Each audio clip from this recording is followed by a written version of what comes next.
Jason, if I were a car, what model would I be? Probably a Ford Super Deluxe. A what?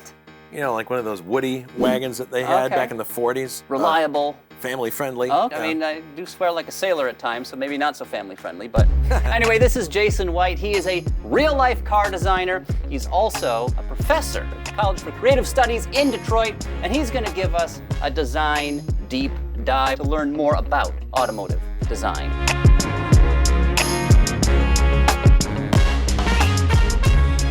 And I think we've got a fascinating discussion set up for this particular episode of the show. This right here is what we're going to be talking about. But first, it's a little something different than what we've done in previous versions of this show, and I think you're going to be surprised. Although this is, I'll tell you, extremely important. This is like a landmark topic that I think a lot of people will be interested in. And in fact, speaking of interest, make sure you like and subscribe so we can bring you more interesting content like this video. It really helps our channel grow. But anyway, Jason, this right here is the topic for discussion. All right, let's have a look. Giugiaro! My goodness, the maestro. Yes. So this is actually not a car we're reviewing. We're reviewing the work of one designer. This is correct. Ah, well, you couldn't have picked a better one. Well, there are others that are great too, but this is a person that if he didn't exist, there would be a big hole left, because this man not only created so many beautiful cars, but he influenced a lot of other cars along the way. And he designed more than just cars. He did cameras, he did some buses. There's definitely a trend where when you have a design house, you don't always just do cars. Like Raymond Loewy also did a lot of logos and product designs along with car designs. So if you have your own design house, you can really spread your creativity around and do a variety of things if you want to, which is fun. I mean, I would love to have my own design consultancy, but you can't just like find a Jason White Designs LLC. There you go. But you can't just like find an office space, put a name on it, open the door, and hope people are going to come in. Is that how it works? No, you. It's too bad. It's you have to build clientele, and that's very difficult. Although that's what we're doing here. We're throwing videos out and hoping that people find them. Don't show the man behind the curtain too much. Okay. Right. Yeah. So Giugiaro, super important designer. Very important designer. In more than just transportation. In that realm, I picked 3 designs of his that I wanted to talk about. And the first, of course, looks like you pulled it up, is the Maserati Ghibli. Maserati Ghibli is a beautiful car. Yeah. The thing that I would point out, too, as we're going through these designs of Giugiaro, you'll notice that his style of design and his aesthetic tropes change with the times. Okay. A lot of people love to think of Giugiaro only along one plane, the folded paper design, but that's just one. You have to cut down through the whole layer cake with him. You can't just work along one layer. There's plenty of, there's a wide variety of aesthetic things that he did, and that's why he was such a famous designer for so long. He was willing to change with the times and update the way he approached car design. He didn't just do the same thing over and over and over again. What is the folded paper design? Are you suggesting he did origami? No, a lot of cars in the 70s, like for example the DeLorean, the Lotus Esprit, a good many, like the Countach, a lot of Italian designs at the time in particular looked like they were made of folded paper. It was that was the look back then, and Giugiaro certainly contributed to that. But it would be wrong to take him at just that and leave out a whole bunch of other stuff. For example, the Ghibli is a very, very well-proportioned car, beautiful to look at, and it has a very fun direction about it and profile. Like, for example, you look at the hood, the way that it's kind of raking down like this and going into the window, and it's kind of on its way downhill here, and that kind of relates right to the backlight as well, the way it's doing that. But the overall, there's a jaunt to this car that's really, really attractive. While we're in profile, though, I just wanted to ask you really quickly about that dash to axle. It's almost comically large, isn't it? It's really stretched. I wouldn't say comically large. It's there, and it definitely is part of what makes this car proportionally beautiful.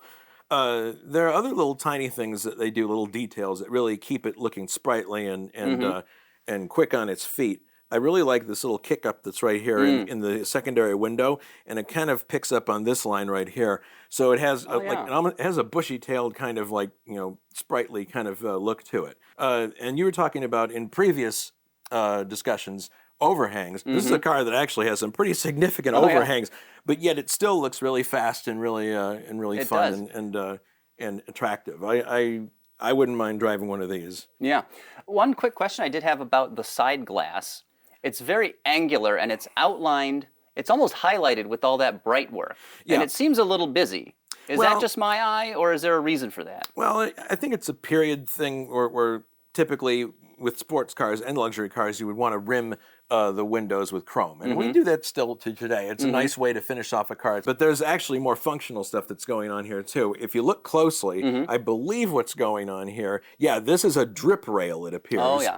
So the chrome actually does have some function along with that. Look at how much it steps over the window there. I might be exaggerating, it's just a shade. But you can see that it's putting a little bit of a sill over the top, and that's I'm fairly certain that's a substantial drip rail. The other thing that's neat about Italian cars of this era is they usually borrowed from the parts bin quite frequently. Like these lamps here, I'm sure that they found life on sedans and other cars that were much less impressive than this one.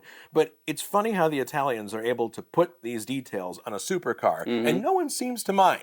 No one seems They to get go, a pass. They don't seem to mind at all. And that's not just the exterior. In the interior, a lot of switches that you would find in a Fiat, for example, and no one seems to mind. But, and that still goes on today, and maybe not to the level that you see it here. I haven't seen the interior of this car for a while, and this is pretty impressive. It's interesting that the vents are down here as opposed to being up here, because you would think that that would be a much more direct way of getting air at people, but they've got them down here. That'd be more of an ambient kind of way. But this is a very nice, no-nonsense instrument panel. I really like the use of toggles through here. That's something that you see on some supercars today. The toggles are making a comeback. Yeah. They used to Very be tactile feel. They're to very them. tactile feel, and you can differentiate it from other buttons very easily.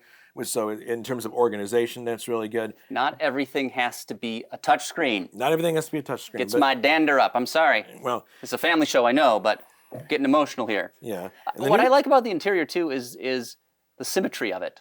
It's just clean and simple. Yeah, I mean, you kind of fall on one side or the other on this argument. Either you like symmetrical interiors or you would rather just do asymmetry. Asymmetry can be a lot of fun in an interior, but at the same time, there's a strong case to be made for just doing a really clean, simple, symmetrical interior.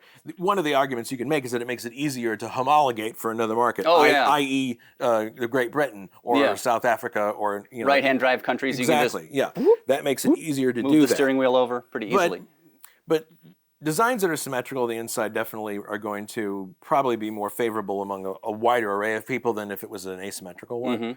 Also, this really gives me like American muscle car vibes.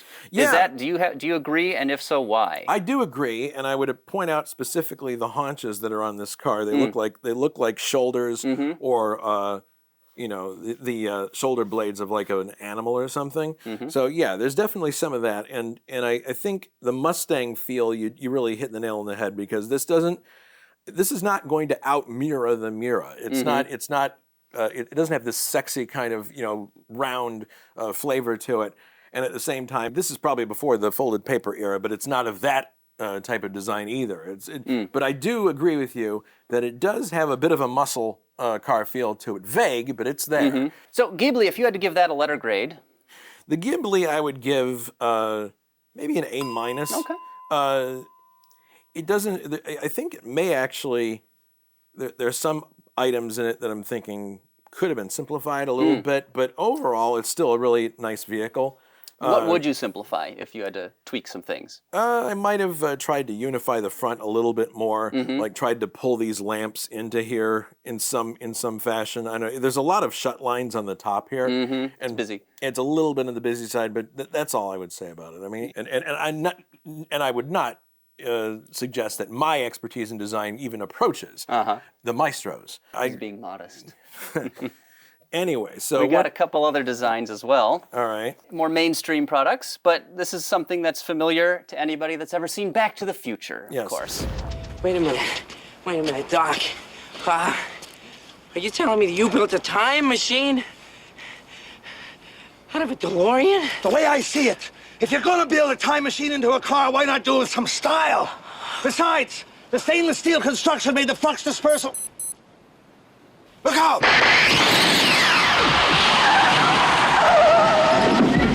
The DeLorean DMC-12. This is Giugiaro's work. It's considered by many to be one of his most famous works, although he also has done similar cars There's an interesting story behind this in terms of how it was built. In order to get it built in the amount of time that DeLorean had promised the British government that he was going to get them built, he had to get them done very fast. He had to develop the car very quickly. He contracted Lotus to work with their people to develop this car. There are a lot of people who comment that this car almost proportionally looks like a Lotus Esprit, and they would be correct. It uses a lot of the same design principles because it was done by Lotus to the Esprit. So that's why there's that commonality. As far as the design is concerned, the things that make it really unique, obviously, are the skin, the stainless steel, which does not rust. So much. I love that. It doesn't come with. It's not a cost-free, changeover from paint. I mean, it's lovely to have a situation where if you're building a car, you don't have to have any paint in the factory. That's one less element you have to worry about. The paint shop is a big investment. It's a big investment and a big environmental footprint as well for doing that. It's not fun to work in either. So there's that. But the other thing about the stainless steel, it really just, it works so well with this particular design. The steel suggests an appliance or some kind of really precision instrument. And this is a car that photos don't do the DeLorean justice. You have to be next to it to see how low this thing actually is. You don't really see it when you're looking at it in a photo. It's easy to be kind of blasé about it, but if you see that thing on the road with other cars, the thing that floors you immediately is how low to the ground it is. The other thing about it that I think, obviously the gull-wing doors. Everyone finds that interesting. The DeLorean. Gull-wing doors rise effortlessly, beckoning you inside. The sleek, stainless steel DeLorean. Beautifully crafted for long life. The DeLorean is one of the most awaited automobiles in automotive history. Drive the DeLorean. Live the dream today. Yeah. That brings along its own problems. But this is another example of how proportions can make up for a lot of things. Like, if you look, you're just using regular halogen rectangular lamps. There's nothing particularly... That Italian trope of recycling. Well, in the beginning, yes. In the end, it was a choice made by the company. But the funny thing about it is, it's these details that don't really tell you much about the design. It's how thin this slot is where they're put in, and the proportion of this windshield versus the front end. You see how raked back the windshield is versus that. The proportions, again, are like so much of what makes a car what it is. That defines it. And if you don't get the proportions right in a car, you can basically just miss the boat entirely. It doesn't matter how many beautiful details you put on it. If the proportions aren't right, it's not going to work. It's like the house with a bad foundation. Basically, yes. Yeah. That is true. And you can see that... It's so 80s, that pixelated taillight graphic. And that's actually something that's being revived by Hyundai and some other people now. One thing that you can notice, and you've mentioned this before, Tumblehome. The Tumblehome on this car is extremely aggressive. And that's part of the reason why it's so... proportionally stunning when you see it. It's just flat stunning when you see it. Now, the one problem with this is that you now are in a situation where you cannot roll down the windows. Yes. So that's why you have this little inset window here that they put to, so you put a toll. Go through the Burger King drive-thru. You can at least pay them and maybe not get your Whopper because the window is so small, but you can at least give them the money. Here's one thing about the DeLorean that bugs me. That I wish they could have done better. And if they had been doing their homework, it wouldn't have happened. You notice how much clearance there is with the front wheel there. I do now. I never noticed that originally. Well, it's very conspicuous on this car for a lot of people. And the reason that it ended up that way is they made a mistake in designing the car and didn't realize that the bumper had to be at a specific height. Oh, so for like U.S. For crash. U.S. Gosh. So they ended up jacking up the front of the car after the fact, which kills, this relationship. Simple solution, but it always looks weird to me. There are people who have, after the fact, change the front suspension travel so that it is where it was intended to be. And it looks much, much better. But that's one thing about the DeLorean that I cannot stand. It's kind of like an AMC Eagle. No, but I can predecessor to an SUV, it's lifted a little bit. I can look at that gap and say, okay, something obviously didn't work out the way they wanted it to. I mean, you look at how high up it is over here. It's strange to be doing that with a sports car, especially. So it really comes from that. They should have thought more about that when they were doing the front end design. But the other thing I would point out about this car, The shut lines are interesting because if you think about it, the car is opening, the doors are opening this way, and you have a shut line here that's diagonal and one that's here that's diagonal. This really wouldn't work too well, especially up here, if you're opening the door in a conventional sense. Yeah. So it frees you up to do some other interesting things. Gullwing doors are a problem for many myriad of reasons. Yeah. One, they leak all over the place if the seal is dry. If the car rolls over and rests on its roof, you can't get out. Most motorists are not going to fit through the window. Yeah. They have to crawl out of the vehicle. And is for all the non-rusting attributes of the stainless steel, it's very hard to keep clean. You can put fingerprints on it very easily. If you drive a DeLorean, you have to wear white gloves almost when you're getting in and out. Otherwise, you're going to get fingerprints all over the place. Now, you mentioned Giugiaro really changed with the times, but are there any signature styling elements on the DeLorean that are like uniquely his?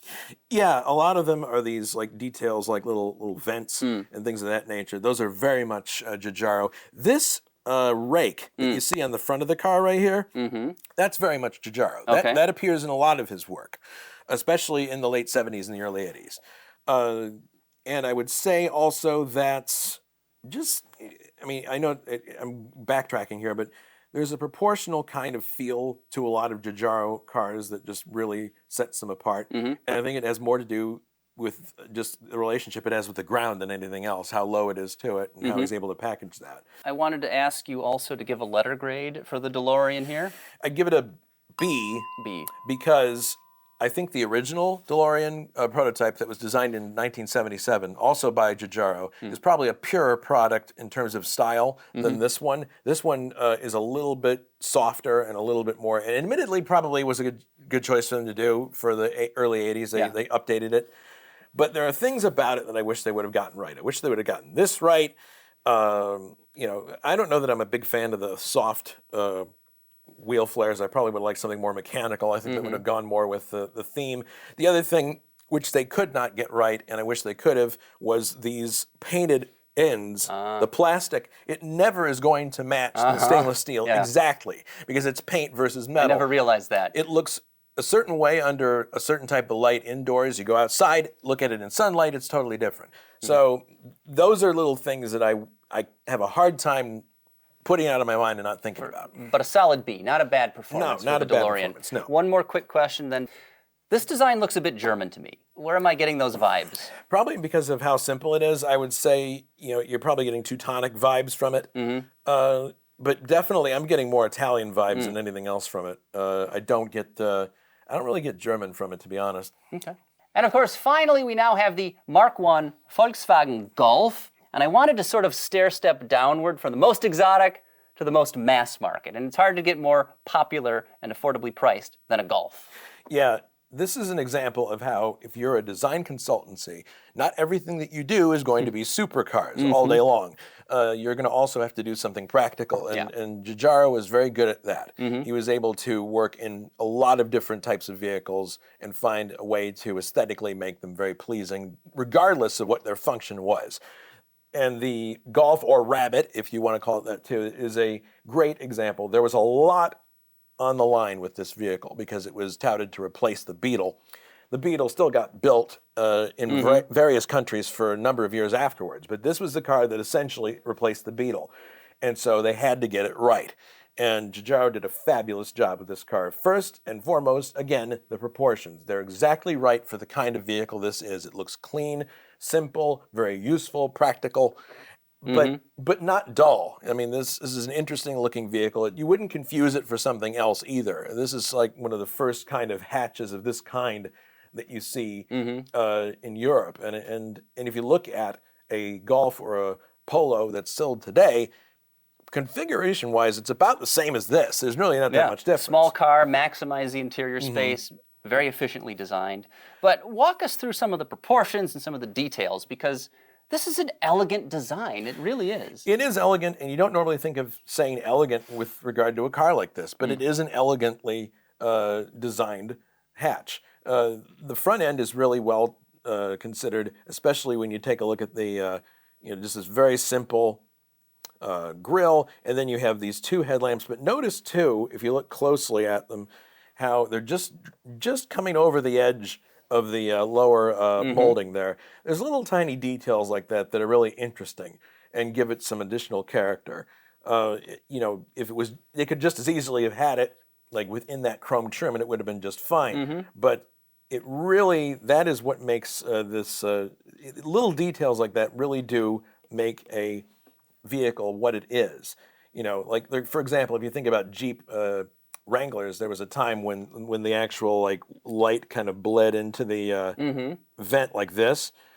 This kind of qualifies on that score as well, as far as just a small little tiny detail that looks really Just neat. right there at the bottom of that trim piece, underneath the Right, headlamps. right here, and it also clips the chrome right there. Oh, it does at the top as well. I didn't even notice that. Really small. Even as you're pointing this out, I didn't notice that. But I love how unified this theme is when you look at it from the side. Just one molding here from one end to the other, tying everything together. The wheel flares also are really well done. These are things that they would expand upon later on with later versions like the GTI and stuff, but it's just this little tiny flare right here that does what it's supposed to do. And the bumpers are handled very well. Here's another example of Giugiaro doing that kind of high approach angle on the front, similar to what he did in the DeLorean and some other vehicles, but the placement of the bumper is relative to this light catcher right here is really good. Through the vehicle. It's really well done. And light catcher is just a surface detail in the sheet metal. It's a surface detail in the sheet metal that'll catch light and kind of break up a design. So you've got a little sports car in your Golf with that sort of undercut on the front end. It has a sporting feel to it. It's not in your face about it, but it's there. It has that feel to it. But yeah, here's a good shot of the profile.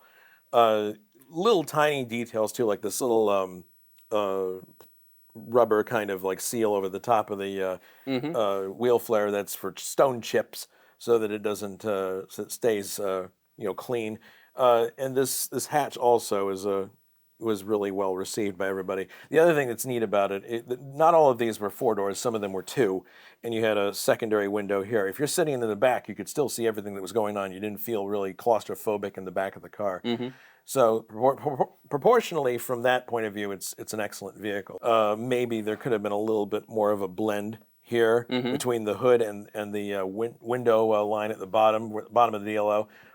But other than that, I mean, it's a really well thought out design to the point where a lot of other people basically copied it, and did their own versions of this type of a two. We call it a 2 box in the business because there's one box here and then there's another box here. So powertrain up front, passenger and luggage in the back. Yeah, basically. Yeah. But it's a timeless car, and again, like, it's hard to believe it's 50 years old, right? That is hard to believe because it is a very modern-looking vehicle. Time flies. Yeah, and you can tell where they're saving money here too. These are steel wheels, nothing too fancy there. There's a very, very simple lamp back here, but you mentioned it before in another conversation, and I think you're right. Good design doesn't need to cost more.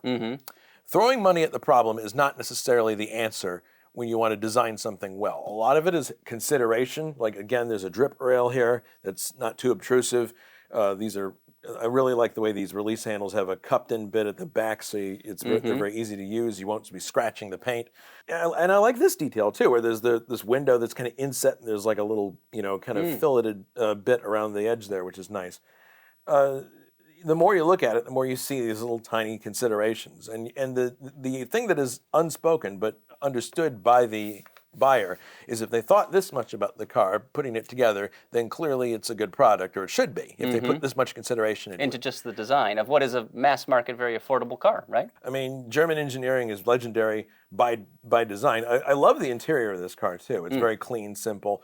It looks like there might have been another version that had more gauges at one time. Yeah. But maybe the GTI. GTI, but a very no-nonsense interior here. This is a car that you could definitely put in a museum easily. That doesn't have anything to do with, like, supercars or necessarily luxury cars. This is something that definitely belongs in a industrial design museum. Well, Professor, if you had to give it a letter grade? A.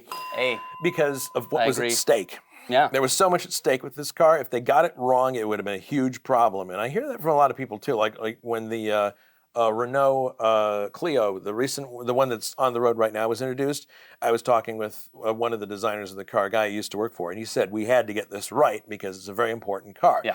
And cars of that kind, entry-level hatches, that you're going to sell a lot of, and really set up, maybe down the line they'll want to buy a bigger car from the same brand. If they have a positive experience with this vehicle, they're likely to come back and buy another one. They really needed to get this right, and they did. So yeah, I would give it an A. Absolutely. Beautiful. Look at that. He signed off on it, folks. An A+.